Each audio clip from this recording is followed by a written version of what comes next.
हमारे जो वेलफेयर की सुविधाएं हैं वो समय से हमको मिलना चाहिए। और ऐसा ही नहीं कि हम सब यहाँ ऐसे धूप में खड़ा होकर और भाषण दे रहे हैं।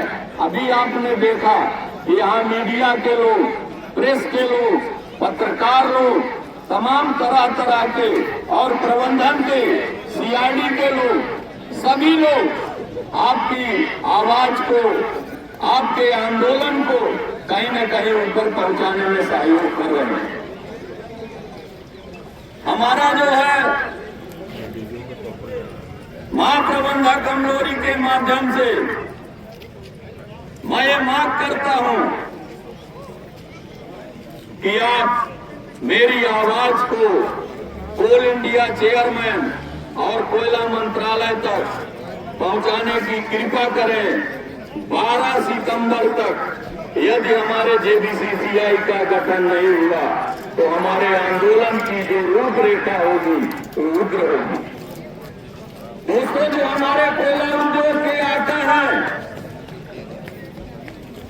वो कोयला उद्योग को अपनी माता समझते हैं।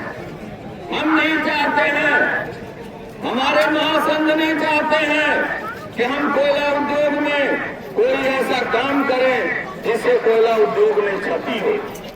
हम चाहते हैं आपको बार बार सांकेतिक रूप से चेतावनी देते हुए अपना आंदोलन सूक्ष्म में करने का प्रयास करते हैं कि आप देखें, आप जागें और मजदूरों के साथ अन्याय न करें। यदि आपकी हर धर्मता इसी तरह कार्य रही तो हमें आने वाले समय में बहुत कड़े कठोर निर्णय लेने पड़ेंगे और हमारे आंदोलन की रूपरेखा बदलेगी। हो सकता है कि कोयला जगत में फिर से उछाई हो। और जब बात होती है तो ऐसा ही कि मजदूरों के साथ साथ कोयला जगत का नुकसान होता है। कोयला जगत को बचाना चाहते हैं। हम ऐसे नहीं कि मुर्गी मार के उसके अंडे एक ही साथ निकालना चाहते हैं। हम चाहते हैं कि कोयला उद्योग फले फूले और उसके साथ जो मजदूरों का हक है वो भी समय समय पर मिलना चाहिए।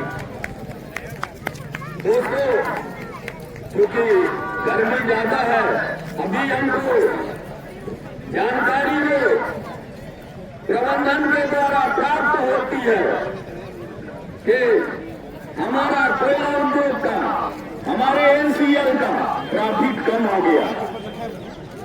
अभी आप लोगों को विदित होगा, हर वर्ष आपको जो लाभांश होता था एनसीएल का, उसका 1% या उसके आसपास हमारे कर्मचारियों को उपहार स्वरूप मिलता था।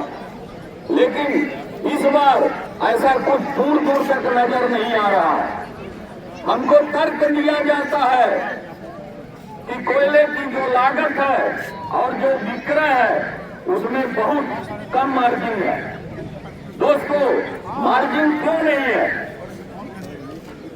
आप सभी को ये विदित हो कि करीब 8 वर्ष में कितनी महंगाई बढ़ गई है। जरा कोई बताएगा हमको, 8 वर्ष में कितनी महंगाई बढ़ गई? तेल का रेट, चावल का रेट कितने गुना हुआ?